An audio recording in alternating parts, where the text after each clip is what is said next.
Grab a cup of coffee and start your day with Change Your Attitude, Change Your Life.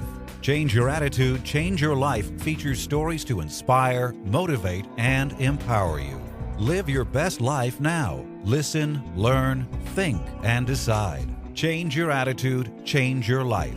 Visit CYACYL.com.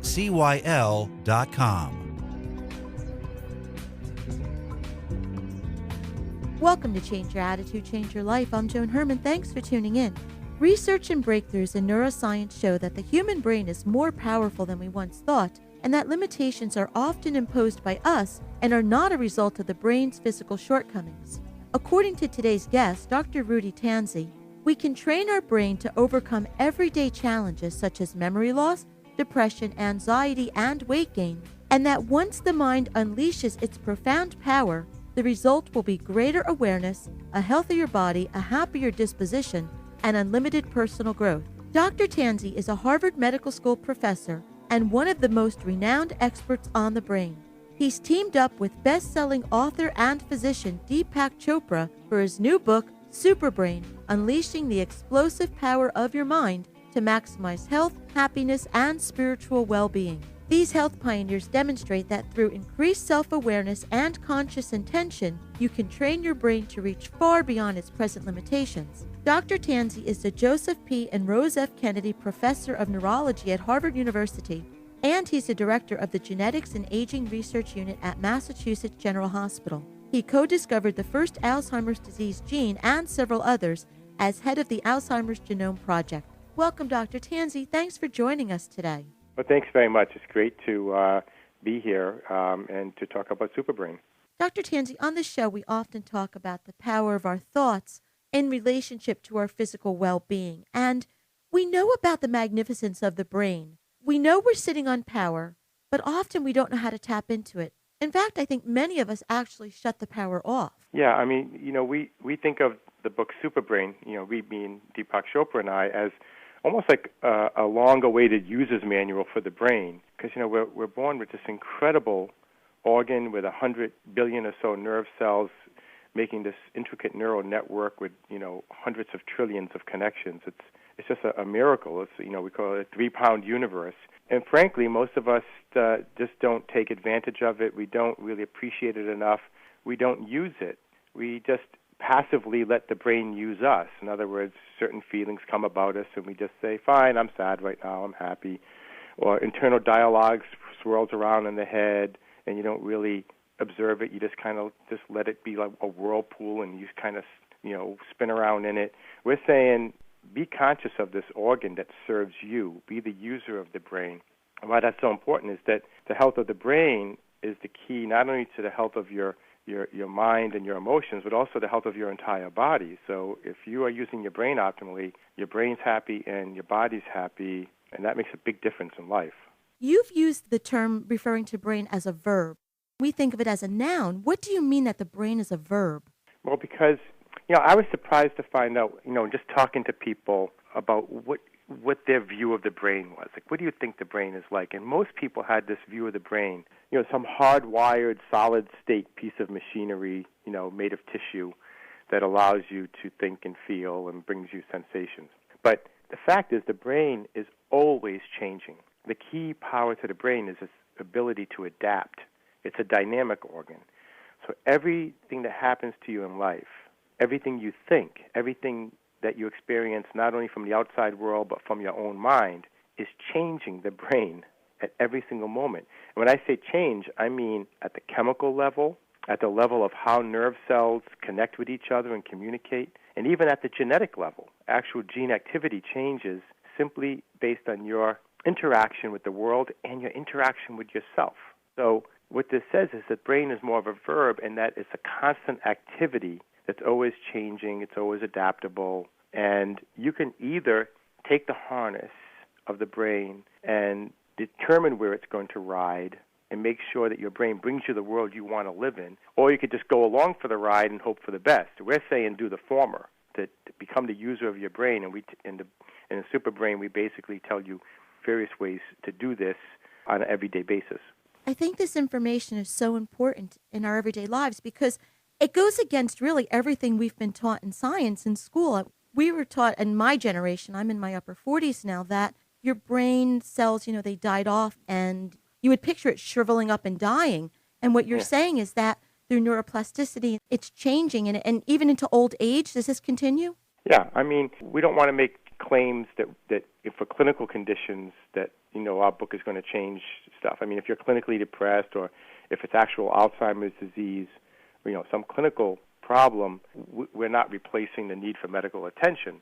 But we're saying that, just as you get older, it's a fallacy to think that you have to lose your memory, that you have to have less mental capacity. It's a fallacy to think that you were born maybe in a family where people were generally depressed, and if you're not clinically depressed, but just on that kind of sad side of life, we're telling you can deal with that. So I just want to make the disclaimer that we're not replacing the need for medical attention, but we're saying that for just everyday cases of the blues or depression or everyday cases of anxiety or maybe obsessiveness, maybe you're just saying, boy, my brain's I just don't have the memory like I used to. We're saying that can change because your brain is incredibly plastic.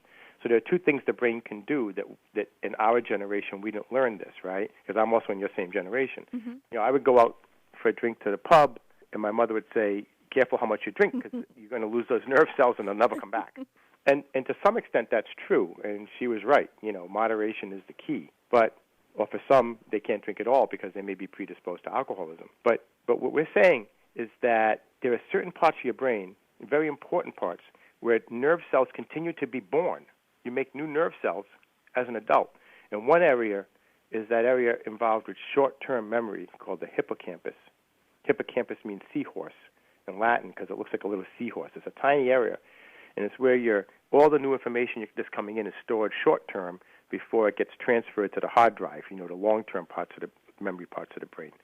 And in that very important part of the brain, which is the region that's most profoundly affected in Alzheimer's disease, new nerve cells can be born, and physical exercise, simple physical exercise, has been clearly shown, at least in animal studies, to induce the birth of new nerve cells.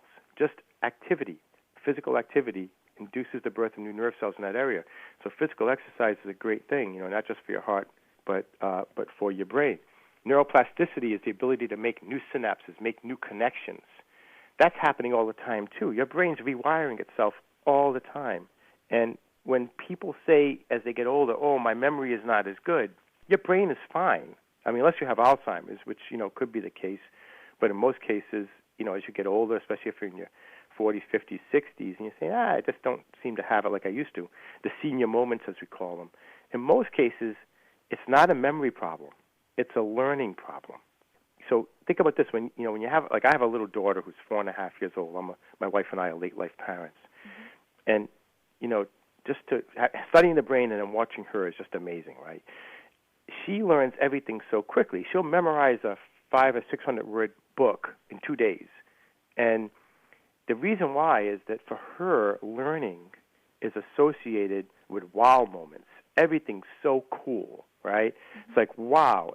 And so because she's so passionate about life, living in the moment, having these wow moments every other minute, it's that enthusiasm and emotion and passion that makes her learn so much better. So sometimes negative emotion can do it too. Like you remember where you were on 9/11. I remember every moment of 9/11 because there was so much negative emotion in that moment of when the 9/11 events were happening that I remember everything. Well, for a child, it's the positive energy. It's that positive emotion, excited about life, that makes her learn so well. So what does that say for an adult? It says, boy, just be passionate and present in the moment.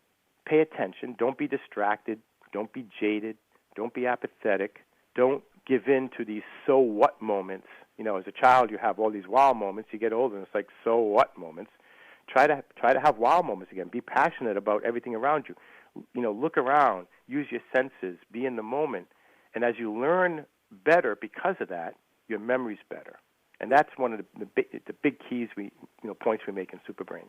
Rudy, what about someone like me? As I said, I'm in my upper 40s, and literally when I'm in the middle of a sentence, I can forget what I was going to continue saying. And that's common. I mean, we laugh about it. or I could be driving someplace and for a moment forget where I'm going. Is this normal? And are there exercises? You mentioned physical exercise, but what other things can we do? I mean, I like to believe that I keep my brain stimulated. I read all the time, look at my work that I do, but yet I'm still experiencing this. So what can someone like me do? I do the same thing, right? I get up from the couch, I go to the kitchen, my cat follows me. We both get there, we both look around and say, why are we here, right? The key is you didn't forget what you were going to say. You didn't forget where you were driving. I didn't forget why I went to the kitchen. In all three cases, we never learned. We never registered the information. We're too distracted. The brain is not able to multitask. You can only do one thing at a time. But what we try to do, I don't know if there's a term for this, but we try to multi-process. We try to multi-think. So what's happening is we're thinking about too many things at the same time. So you start with one thought in the sentence, and then because you're so busy these days, you are so distracted, especially from e-media, the distractions become greater and greater. The bandwidth gets wider and wider. So what's happening is we're not taking the time to finish a thought. We're not taking time to register one single thought before we jump to the next one. We're becoming almost like an attention deficit society because there's so much going on. There's so much bandwidth going on. We got to step back and say, focus on one thing at a time. Be present in the moment. Yeah, you can do 10 things in 1 hour, but only do one thing at a time. Be present, be passionate about it, and don't multi-process, because multitasking is a myth. You can only do one thing at a time. You can multi-process, but it's not going to serve you well. So that's the key, is be present, passionate, in the moment, just like a child is. Don't be distracted by so many other things. And I found that fascinating when I read your book because I had no idea that the brain wasn't capable of multitasking. Yeah, the brain's in the moment. The brain itself is processing in the moment. And in terms of there's the brain, so the brain's allowing you to do multiple things at the autonomic level, right? It's controlling your breathing, your heart rate, right? So it can multitask at that passive autonomic level that just keeps you alive. Make sure that you swallow, make sure you breathe, make sure your heart rate's going. But at the conscious level of active, conscious tasks and activities, your brain can only send signals for you to do, basically one thing at a time. So you may be thinking you're multitasking. You're on the computer, you're on the phone, you're doing a conference call, you're on mute. At the same time, you're doing your emails. You want to make sure they don't hear your keyboard clicking. But let me tell you something. If you're writing an email while you're on a conference call, you may think you're listening to the conference call, but you're just getting pieces of it. What's happening is that for split seconds, you're leaving that email attention and you're hearing what's happening on the conference call. You're getting enough pieces of the conference call to not sound like an idiot when you finally have to speak. You're getting enough attention on the email that you're not writing something crazy. But really, you're only doing one thing at a time and shifting very rapidly between them. And you're doing disservice to both of them by trying to do both at the same time. And I'm just as guilty of this. I mean, believe me, it's a challenge, a big challenge for me to practice what I preach. I have to say that. Rudy, we need to take a break for this week's Good Life Tips. When we return, I'm going to talk to Dr. Tanzi about a positive lifestyle for our brain. Stay with us. We'll be right back. Welcome back to Change Your Attitude, Change Your Life. I'm Joan Herman, and our guest today is Dr. Rudolph Tanzi, author of the book Superbrain, Unleashing the Explosive Power of Your Mind to Maximize Health, Happiness, and Spiritual Well-Being. Rudy, before break, we were talking about tips to improve our brain function. What are some of the things that we can do that would create a positive lifestyle to improve our brain and to give us that young brain that we all want? There are two main things. One is to take advantage of this incredible gift that has come with the newest part of the brain. So, the brain has old parts and new parts, right?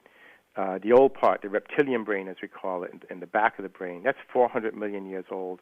That's fight or flight, survive, feed, reproduce, etc. The 300 million year old area of the brain, the limbic brain, the emotional brain, that's where the emotions of fear and desire are serving that instinctive brain, making sure that the species keeps going. And embedded in that emotional area is also short-term memory. But then you have this new area of the brain, the frontal cortex or the neocortex. It's only 4 million years old. And there you have reason, planning, judgment. But I think more importantly, you have the ability to apply meaning to life, purpose to life. You can ask, why am I here? You can have empathy for others. You can have imagination, creativity. And this is a relatively new area of the brain that showed up in mammals and has been really highly evolved in us. That same area of the brain gives us the ability to be self-aware. So, for example, let's say something terrible happens and you're really sad, and your emotional brain is pumping out those signals to be sad. At the same time that you're sad or you feel sad, you can know you're sad, right? Think about when you're a kid. I mean, when you're a kid, you go through these. At least I did. You know, you can be in big trouble with your parents, and you feel terrible. But then you can also step back and say, I know I feel terrible right now, right? And displace yourself from it, detach from it. As we get older, that gets more difficult. So self-awareness allows you to be aware of what's going on in your brain. Now, I want to make a really profound, I think, profound point here. And if you get it, I think it's really interesting and it's something to think about. Your brain brings you 4 basic things, right? Your brain delivers to you your sensations, including images. It brings you feelings. It brings you thoughts. So sensations, images, feelings, and thoughts. And Dan Siegel, the great neuropsychiatrist at UCLA, calls it SIFT, S-I-F-T. That's what your brain delivers you. Now, when you see a red car going down the road, you say, I see a red car. But you don't say, I am the red car. You know your brain. There's photons hitting your eyes. Receptors are bringing images to your brain. Your brain processes that information and provides for you an image of a red car. Your brain produces for you the image of a red car based on light that's hitting your receptors in your eyes. But you see the car, and you don't say, I am a red car. But now let's take another example. Something in the outside world happens, you're disappointed, someone says something that hurts you, makes you feel sad. And your brain is bringing you sadness in response to an outside event. And quickly, you readily say, I am sad. We make the argument that when something happens outside to make you feel sad, it's just as ludicrous to say, I am sad, as it is to say, I am a red car, when your brain brings you the image of a red car. Your brain delivers to you sensations, images, feelings, and thoughts. It's doing you a service. When you become, as we say in Superbrain, the user of the brain and exercise your self-awareness, you observe your feelings. So if suddenly you feel sad, you say, okay, my brain's making me feel sad right now, or I'm feeling sad right now. Learn from it, but then don't identify with it. As soon as you identify with negative emotions, you become them, and you are shortchanging yourself. You're basically imprisoning yourself in that emotion. And then later on, even when you get over it, later on you're going to be traumatized, and you're going to have what's called a limiting belief system. Limiting beliefs means something happens, and you want to do something. You're thinking, okay, I want to go achieve this, achieve that. I want to, whatever it is you're interested in, a hobby or work or a sport. I want to hit a home run in baseball. Okay, but then something inside says, no, I can't do it. These limiting beliefs, these negative belief systems become ingrained as you identify with negative emotions based on events. So when new events happen that trigger those old memories, you have all these limiting beliefs about what you can do.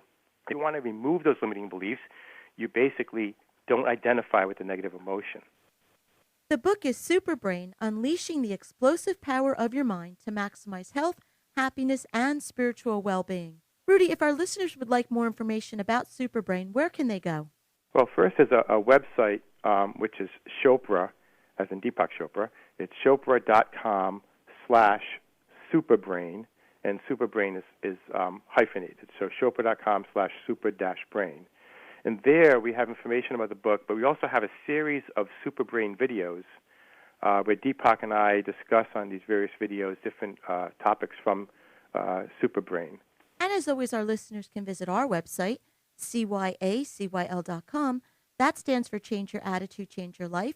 While on our site, listen to past shows as podcasts, read the digital magazine, sign up for our mailing list, take part in the book club, and be sure to follow the show on Facebook and Twitter. Rudy, in about 30 seconds or less, what would be something you want our listeners to walk away with from this interview? Well, I think that the main point is, first of all, don't take your brain for granted. It's an incredible gift. It's a miracle, a 3-pound miracle. It brings you your entire world. So once you choose to be the user of your brain, meaning observe your brain and don't just let it use you. Once you start observing the sensations, the images, the feelings, and the thoughts going on in your brain in a very active and conscious way in the moment, you'll find that you'll be able to deal with them better and live a freer and happier life. Rudy, thank you so much for joining us. I find this topic fascinating, and I hope our listeners do as well. And as I said in the beginning, we're sitting on such tremendous power, and it's time that we tap into it and stop shutting it off. So thank you for joining us. Thank you for having me. It was a pleasure. This is Change Your Attitude, Change Your Life. I'm Joan Herman. Thanks for tuning in.